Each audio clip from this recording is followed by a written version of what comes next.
Okay, let us go ahead and we'll get ourselves started again and finished up for the quarter.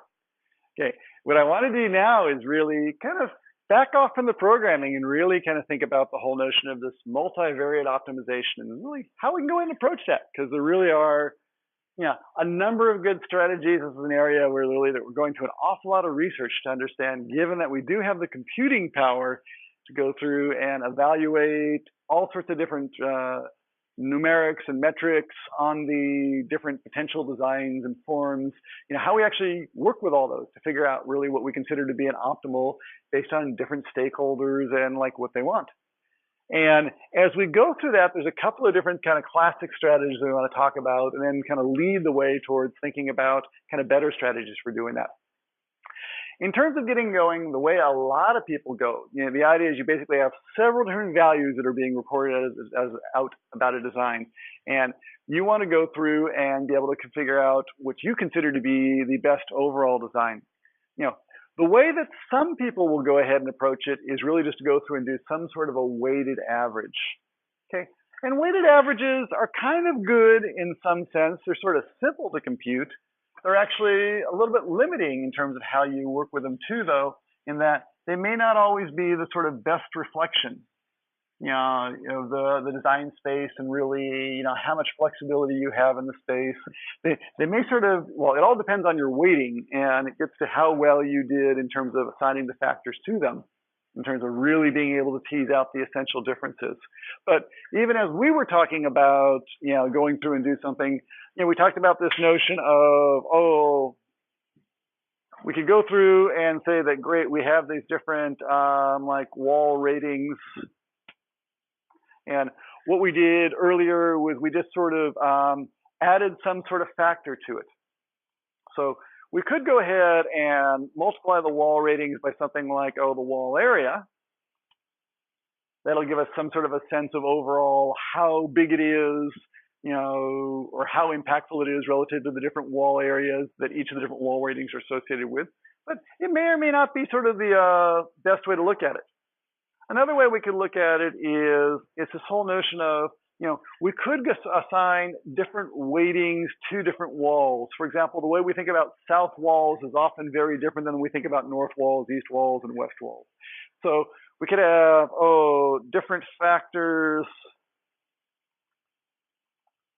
based on orientation, or any number of things, different things that are going to sort of weight the different walls differently. And, same thing in terms of, we looked at the whole issue of like, roofs and floors. So I'll call it floor ratings. And we can weight that. We can throw in things like, for example, the roof is very impactful, so that could have sort of a very high impact rating. The ground plane turns out to be not very impactful in most buildings because it's considered to be a relatively inert surface.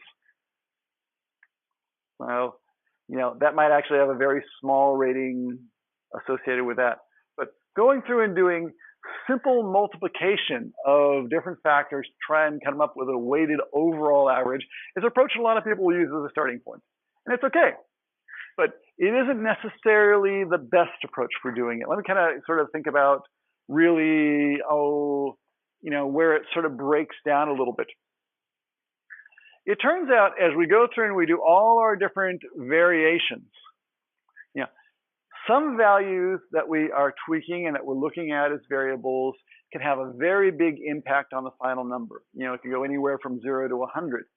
Other things that you're sort of tweaking have a very fine impact. The range of values you get from the lowest to the highest is only from 5 to 10. And where simple weighted averages sort of get themselves in trouble, it's in how much weight you apply to each of those different factors. You have to make sure that the factors you're using actually imply the same amount of variability as you're actually getting for the different things that you're trying to tweak. Because it could turn out that, the thing that only given your evaluation scheme gives you the difference between 5 to 10 is actually much more critical than the thing that, like appears to have a bigger impact, or what's a better way to express that? It's really more, what is it? You actually have more control over the thing that actually gives you a much smaller range of variability. So you have to actually sort of like weigh in really how much variability there is in the result of any of the different like variables that you're trying to optimize. That has to be sort of factored in there somehow, because like all things, you sort of have to factor in not only the impact they have, but also the degree to which you can actually vary it. So you'll be focusing on the ones where you can actually make a difference. Because some things are very gross changes and they have a big impact. Some things are very gross changes. They appear to have a small impact, but it's the total range that you could possibly vary between. So you have to kind of like evaluate it a little bit differently. So that part's tricky. Let me kind of suggest another way you might want to go through and look at it. Another way, which is actually a pretty insightful way of looking at it that a lot of folks use around here, is what I'll call area diagrams. And let's think about how those work. The idea with area diagrams is that when you have multiple stakeholders, okay, and you have different criteria that want to be evaluated, we can go ahead and plot those things. And the form that people will often use, kind of like a radial diagram, okay, where we sort of say variable 1 is on one of the axes, variable 2, and variable 3.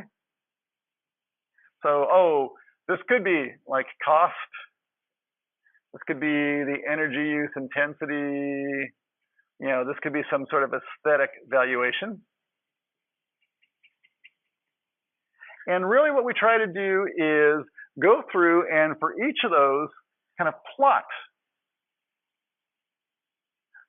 Everywhere from the worst case to the best case, okay, how that design evaluates, how it evaluates on the energy use intensity, how the aesthetics work. So for each of the different axes, we try to basically say where is it in terms of how far out it is, in terms of the range of values we're willing to consider. Okay? And then what it all really becomes about is this notion of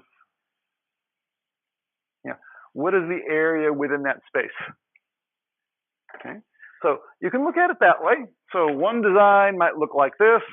Another design, it might be higher cost. Okay?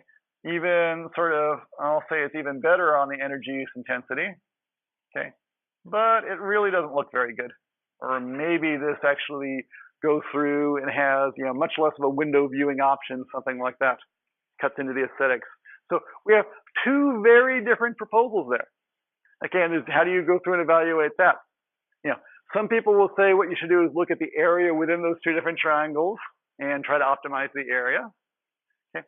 Another way of approaching it that people will use is to sort of say that, okay, within this sort of notion of this diagram, if you have sort of target values for what you would think would be reasonable,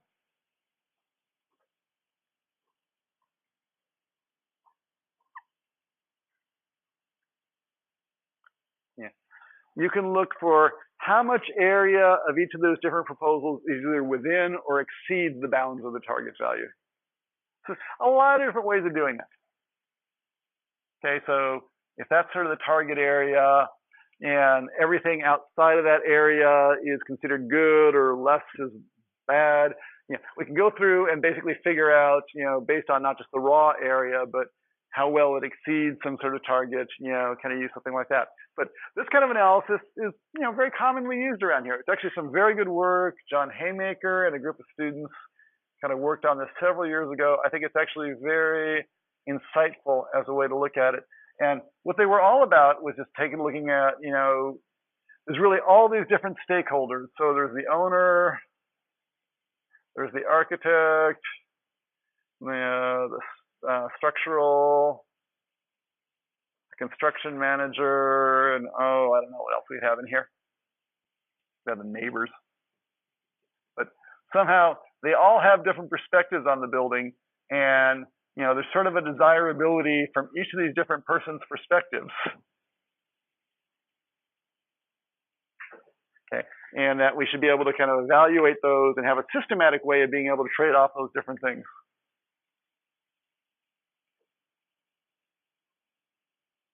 So what is this building? This is a building where the owner's moderately happy, the architect's not very happy at all, and the neighbors aren't. The structural engineer and the construction manager are very happy. Okay, so, and that's one way or one proposal for a building, and you can really decide on as many different variables as you want. But the idea is that we can use this sort of methodology, whether you have 3 variables, 5 variables, or 12 variables. You could really use as many different kind of ones as you want to. And it's the same basic sort of logic, no matter how many variables you put in there. Now, just to help you with that, in terms of thinking about that, I actually put together a simple example in Revit to illustrate how you can do that.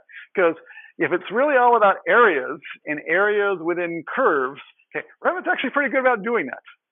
So let me kind of give you sort of a real simple little tool that you can use or not use in terms of doing that at some point in thinking about your evaluations. Where that's hiding is under example 17.3.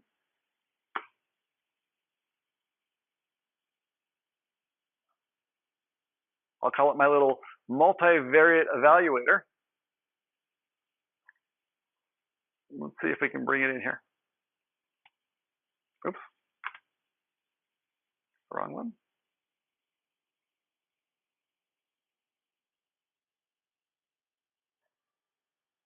Oh, bring it in again. I swear I'd save that. I actually created a little part, a little conceptual math called my 3-value evaluator. Oh, I know what it is. It's conceptual masses are hidden. That's what it's always that. There we go. The idea is I'm just actually using a little Revit object to help me with this. And in this little Revit object, this has 3 different variables we can work with. You could go ahead and put this right alongside your building if you wanted to go through and evaluate things and actually post transactions in Revit to help evaluate this. The idea is we have different variables, and based upon our rating on the different variables, we want to just keep on figuring out what the area is of that triangle. Okay, and it's actually pretty straightforward. For this guy, okay, I just set it up as a conceptual mass and used a single mass floor, which will report its area, kind of based on the outer shape. So for this, if we go through and put in values of like 1, 1, and 1, okay, so perfectly optimal in all the different dimensions. It has an area here of basically 129.9. Okay, if we start subdividing that a little bit, if it is 0.5 on dimension 1 and 0.25 on dimension 2 and 0.4 on dimension 3, okay, it'll report a new area there.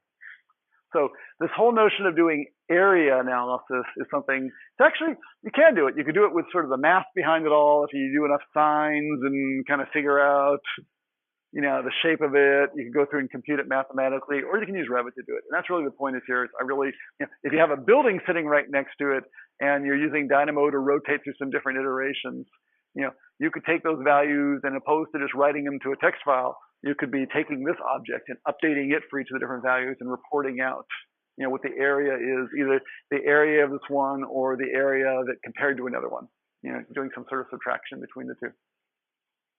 Okay, so just another way of kind of playing around with it, kind of area curves. You're looking at that very suspiciously. That's okay. It's good to be skeptical in terms of all these things. We really have to think very carefully about this. Oh, exactly. Exactly. Now, for all these things, I think that really where we're heading with this, and hopefully you'll get the sense of it, is that this stuff is very emergent. And really, as we're getting to this point, you know, your skepticism, your willingness to rethink and question, is that really a good approach? It's fantastic, because that's actually exactly what we need to get people thinking right about this. It's really a whole new realm has been opened up to us. Okay, and we're just starting to explore what it means. So this is very different, you know, this whole kind of social side of really what is the best for all these different stakeholders, the whole new area. So you're right to be skeptical and kind of question these things, because there are no right answers yet. We're really trying to figure it out. So area diagrams is one approach. There are a couple other schemes I want to sort of recommend to you to kind of take a look at. Some different things that are sort of floating around out there. Oh, there's some interesting technical papers. Actually, a lot of very interesting work's been done right here at CEE in terms of working on that. There's a lot of work that John Haymaker did with Forrest and Benjamin in terms of looking at and considering different processes and this whole notion of this hierarchy and how you sort of go through and do things in a systematic way, working from outer to inner, or really trying to figure out which variable to optimize first. Yes? I know that Swagger wanted to have a class this quarter. Is it related to that? We'll see which one he's talking about. We've been talking about doing something that's related to, and I was talking to Natasha about it. It's all about doing optimization of its skins of buildings, okay? Yeah, the design and thinking about like all the different details and ways we could try to optimize and evaluate different forms that ultimately would lead to fabrication, okay? And actually producing, you know, small scale versions and ultimately large scale versions in terms of doing that. So we should find out, you know, from Forrest really precisely which one it is, but I suspect it's kind of related. A lot of us have been talking about trying to do something to kind of pull that together. Yeah, that's good. Now, because this is Forrest's work. Forrest is all about multidimensional optimization. He really is, yeah, he's like one of the big leaders in this space. Okay, so in terms of really digging into some of his work, as well as some of the other work, let me kind of just take you out to some of the different papers. You'll see that in terms of the papers, I put these all up inside the examples. You'll find a couple different papers there. One of the ones that Forrest and Benjamin worked on together is out there. Just this whole notion of really how to do this for a simple classroom building. Okay, with a lot of different folks here at Stanford involved in it. So, you know, just a lot of interesting things thinking about, you know, the different design iterations and how we can think about optimizing them. So go ahead and take a look at this. It's really, you know, some of their best thinking from a couple of years ago, but this is a very variable thing. Kind of really thinking about all the different variables, what the range of things we're willing to consider is, and then, you know, even, you know, it's a complex problem even for a very simple space. Okay, it gets even, but you know, the computing power has gotten better. So we have more ability to do raw computing. We have we're kind of tackling the issue of really how to, you know, conceptually work our way around in that huge space. Another paper I want to kind of point you towards is based on a very interesting project that David Gerber and Eve Lin worked on down at USC. This is actually something that is featured up in the Autodesk Gallery. They did part of this as part of a project for the Idea Studio, and then they've continued the work, and it's really the subject of like Eve's like PhD thesis. It's again looking at multidisciplinary optimization, and let's take a look at what they looked at. What their idea was that you ought to be able to use more of a biological model, because you know, biology is kind of an interesting thing. If you think about just evolution and how as we evolve and change and, you know, evolution is driven, there are certain traits that are favored. There are certain traits that sort of die out. Can you use a scheme like that to actually sort of guide yourself between thinking about kind of better forms and worse forms? So they went through and actually had a whole project called Beagle that really, it uses kind of a combination of Revit as a modeling engine, kind of has their own scheme for going through and guiding through a series of a whole bunch of different evaluations, and then just uses its really what is now Green Building Studio. It's really just the energy evaluation system, that web-based one service, you know, that Autodesk makes available to go through and provide a lot of the answers. But what they came up with looks like this. They had the idea of it's this nice little building form, okay, it's based down in Los Angeles. I think it's on Sunset Boulevard at a corner that has a very specific aesthetic sort of dimension to it. And they tried to look at really just different forms of this building and tried to look at it from a number of different ways. You know, they thought about some things being driving parameters, some things being fixed, and some things being driven. Okay, so, and being very careful about the whole notion of really what you're going to consider fixed versus which things I should try tweaking and which things over here will really be driven by the other parameters. Okay, now in this whole space, they actually came up with 3 different things they were going to go ahead and try and take a look at. They really looked at, let's go ahead and take a look at it. It's really what they called, okay, there's the net present value. Okay, So that is just really the construction cost of this, to go through and build it. So it's just this whole net present value of like what we're actually going through and building. Okay. The other thing they looked at was the notion of energy use intensity. So how that would change for these different forms. Because as I go through and, for example, I keep, the total amount of space in this constant, a tall, skinny tower will tend to have a less efficient energy use intensity. A squatty tower will tend to have a better energy use intensity. But at the same time, it's probably not as aesthetic because we're further away from the windows. There's less viewing opportunities. There's a trade-off in there. Okay, but they looked at this whole notion of just setbacks, the twisting angle, the distance between the buildings, a lot of different variables they're going to work with together. A third metric they came up with that was actually very interesting was something SPC, and it's the Spatial Programming Compliance Score. Okay, and that's their way of basically saying, how well does this building in this form actually meet the architectural objectives? That you want to have, the corner offices, you want to have the right distance, from the outside edges to a certain number of the inner offices. It's really all about this notion of, how well it conforms to the architectural program. So cost, energy efficiency, and kind of conformance to the architectural program. Okay, looking at the three of those. And what they actually did was they iterated through the space. And I'm going to show you. They have all these different designs, that they went through and modeled. And you can sort of see the whole hierarchy from the initial one through different variations. And it's really highlighting some of the ones that optimize each of those different criteria. But as they moved through the space, they found different optimums that sort of like maximize different things and actually were fairly even with each other. Okay, but go ahead and take a look at it because it's really sort of a very interesting discussion on that in terms of how widely varying, and if you really dig into it, just the huge differences between different shapes and forms of the buildings that are available, and really how you can go through and consider it. So they've done some really interesting work. This whole biological algorithm, I think, really is pretty enlightened, and it's really, it's out there as a data point for us to look at. Okay, but you can sort of see what they're doing and what we've been doing are actually pretty similar to each other in terms of the twisting. You'll recognize that thing that's happening inside there. That's almost like the Vasari model where we have the conceptual energy model, and they're tweaking these different things. Yeah.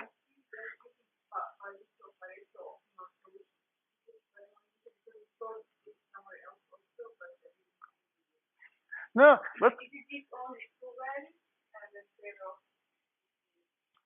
it's really, they had the three different ones. So for the samplings generated by the Pareto design solutions. Well, sections. Yeah, so the Pareto is whenever you have you're trying to optimize it into variables. Yeah. So it's that curve. Yeah. Yeah. You have your Y and X axis. Yeah. Your Pareto for sure is going to be like a line that will. Oh, exactly. When you plot your, I guess, more optimal. So hang on. So if we had two variables, X and Y, whether it's it's architectural versus energy use intensity. You tend to have curves that look like that. And this is this sort of frontier where the two designs are considered equal. So this has very good energy use intensity, but it's not so good architecturally. This is very good there. But the combined evaluation is relatively similar. Okay, so that's for 2 dimensions. If you start thinking about this going into 3 dimensions, then we have a sphere, something like that, or 4 dimensions or 5 dimensions. We can't conceptualize what it looks like, but it's the same sort of, there is some frontier, like an isotherm, or it's an ISO value, where, and then really, there's solutions that are suboptimal.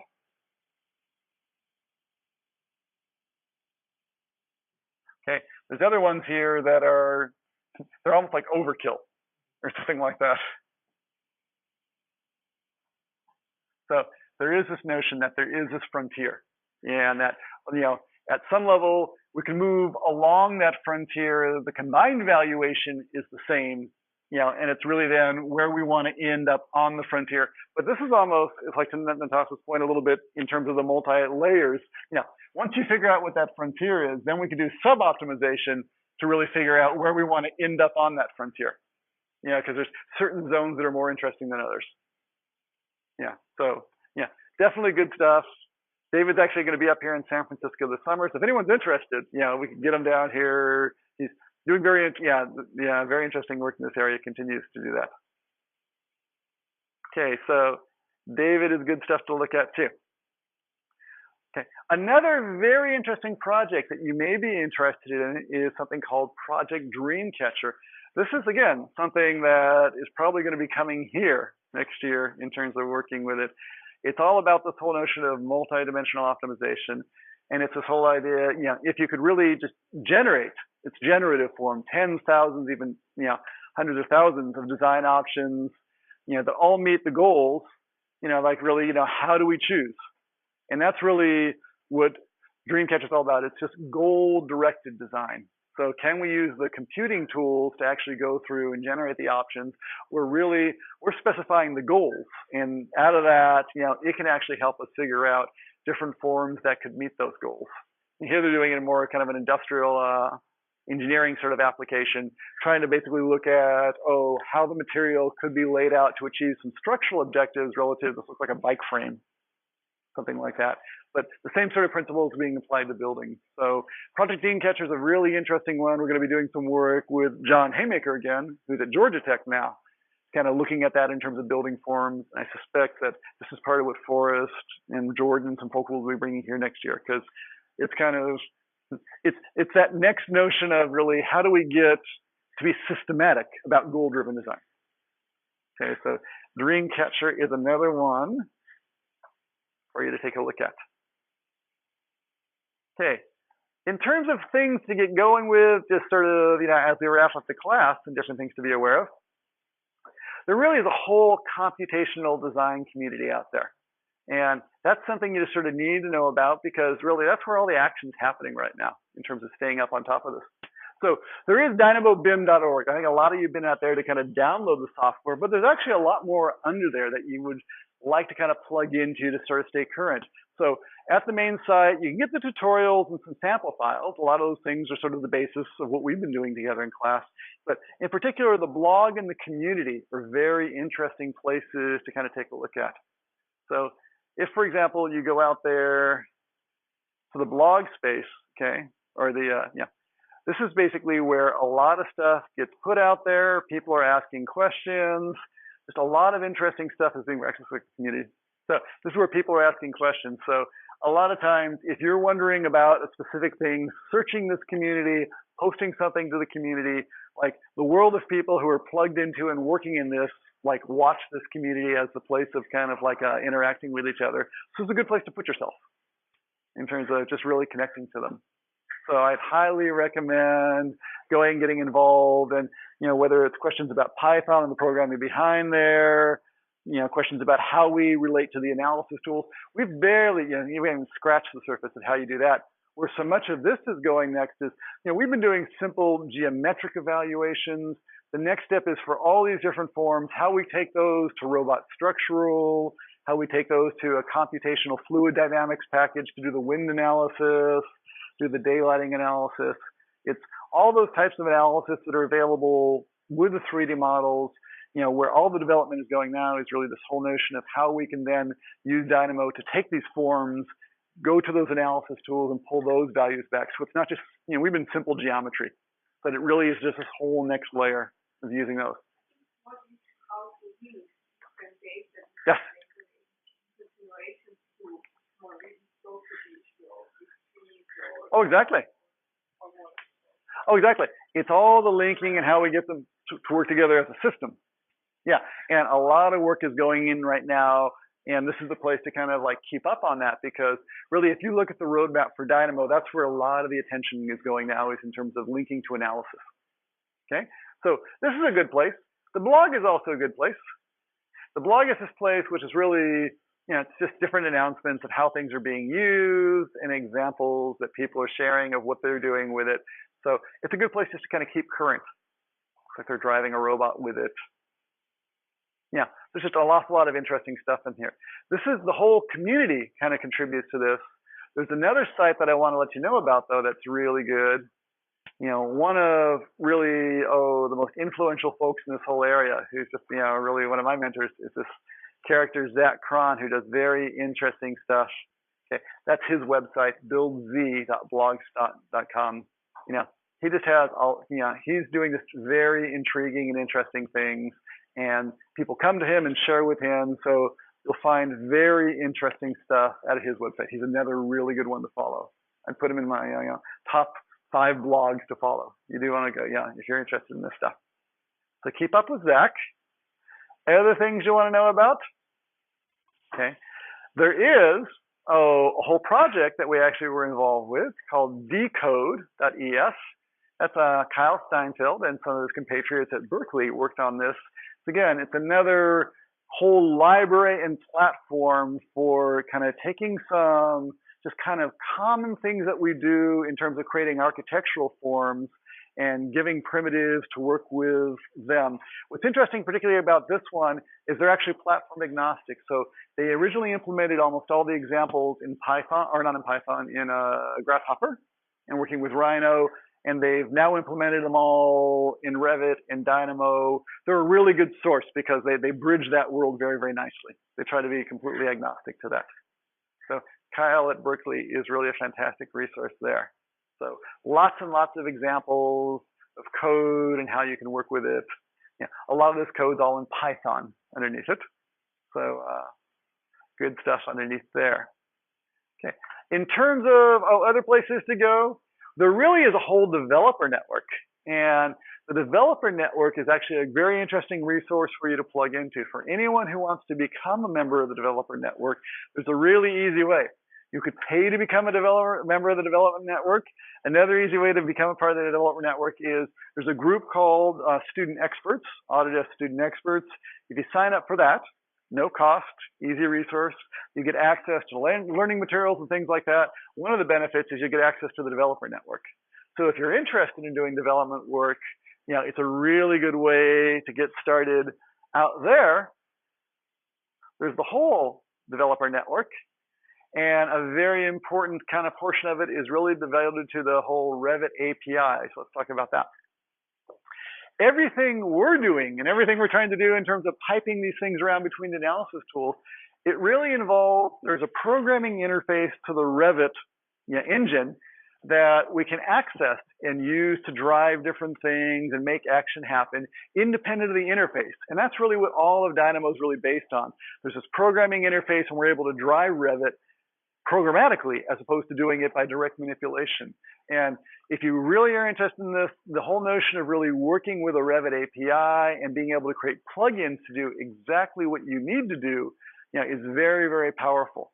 Because for all the things that you can't really get to directly, or there isn't a Dynamo node to do what you need to, you may need to dig into the API, okay, and then write your own script. But the API gives you access to all the variables and all the forms for evaluating things. So if you like this area, it's definitely a very good thing to kind of learn about.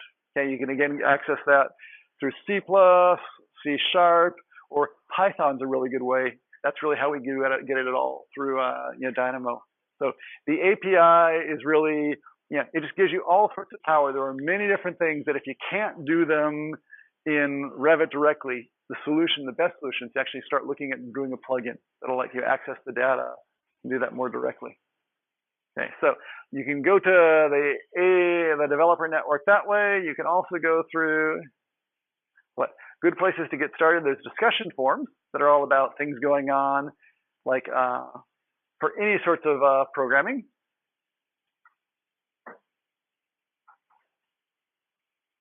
This is the whole Revit API section.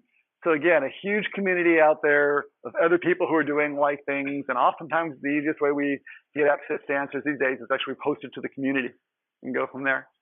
Or another really good resource for you is, there's actually just a really good example. If in your programming classes, you're used to the whole notion of the hello world example and something that just does something and put the dialogue up and all that kind of stuff, there's actually something called My First Plugin, and it's a good one to kind of run through and compile it'll let you, if it ever loads, like go through and do something similar to that, where you put a button within Revit and you get a dialog box, and it's the beginning of something. So, and even in terms of relative to doing this, there's a community of folks here at Stanford who are really quite interested in the API, who are doing different research projects tapping into the API. So, if you want to be a part of that, like, just, let us know, and we'll, start like getting that together as a group. I've been working with a number of students individually on separate projects. It's kind of to the point where we should probably actually put them together as more of a user group in terms of thinking about that. Okay, so let's go ahead and wrap it up. Yes, question?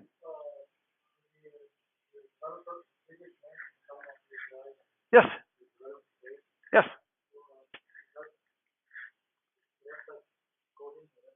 Yes. Yes.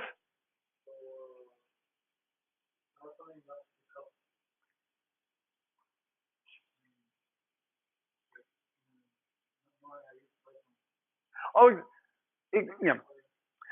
let's figure out. There are resources and things to help you learn how to use the API. It really is, whether it's Python or C# or whatever the language is, that's actually pretty simple. You figure out the construct there. The more interesting and tricky thing is looking at the API and what sort of calls are available and learning how data is structured in there. And there's a whole discipline to that. Yeah, but it's one of those things. What would I say? The quickest way to do it is to, in Dynamo, you can create Python nodes that use the API to get any information that's available through the API just using the Python language, which is relatively simple. But if you're really going to town, you are probably going to be writing ultimately plugins, that use the full API and then give you the ability to execute things. But so many of the things that are now showing up in Revit in that toolbar are all just plugins. Everything that's in the add-ins or the extensions tab got put in that way. So for a lot of our projects, you can imagine writing plugins that'll evaluate specific aspects of the buildings. Yeah, I know. What's the difference between the Dynamo and Grasshopper? Dynamo and, actually incredibly similar. Yeah, I wish we'd spent, because I didn't get to kind of like demonstrating the difference with Grasshopper. Think of Dynamo and Grasshopper being very similar in the capability. Yeah, Grasshopper works on top of Rhino. Okay, Dynamo works on top of Revit. Grasshopper has a very well-developed community. It's been around a long time or longer now. A lot of people are contributing to it, so a lot of the work is being done in Grasshopper right now. I think if you looked at Grasshopper and tried to compare, it would look very familiar to you. Okay, it's just sort of a richer environment now. Okay, and now within Dynamo, they're building similar capabilities, on top of Revit. But really, the origin of Dynamo was really to be Grasshopper equivalent, Grasshopper-like, provide the same sort of interface, but as opposed to Rhino to do it on top of Revit. So I think you'll see the very parallel. Yeah, and I think, Natasha, you have a lot of experience in Grasshopper, right? Well, enough, more than us. no, I just do it for something. When you need for something, then you have to define first the task you want to do. Then choose the tool that is the best or the most mature. Exactly. Okay, so let us go ahead, let us wrap up with this class in terms of what's going on. And like everything, I'm very excited about what we've done. I sort of feel like in a lot of ways, we've scratched the surface and there's so much more to go in terms of keep on going with a lot of this stuff. So different things that'll go on. If anyone's interested in continuing to pursue and dig deeper into the whole notion of the evaluation and how we work with the analysis tools, if you're going to be around in the summer and you want to do something relative to that, we've talked about doing that. We'll make that available. So if you're interested in doing something over the summer to keep on going with this, just let me know. We'll put the course number and everything, whatever you need in place to go through and do that. Because I really do feel like there's plenty more to go. And I'd like to just for my own, I'm learning as much here as you guys are in terms of really how to explore all these things. So if anyone's keen about doing that, or if you'd like to go ahead and dig into the Revit API and head off in that direction, there's several different people working on projects in that direction. We can get you steered in the right direction to do something like that. Again, it sounds like there's going to be several interesting classes offered next year relative to this. It sounds like Forrest is putting something together. I'll find out more about the specifics of that. I know there's another course that we're talking about working with Jordan Brandt and Martin Fisher put together, which is more about the panelization of the buildings and the exterior forms, kind of doing the optimization and the form generation, ultimately leading towards fabrication.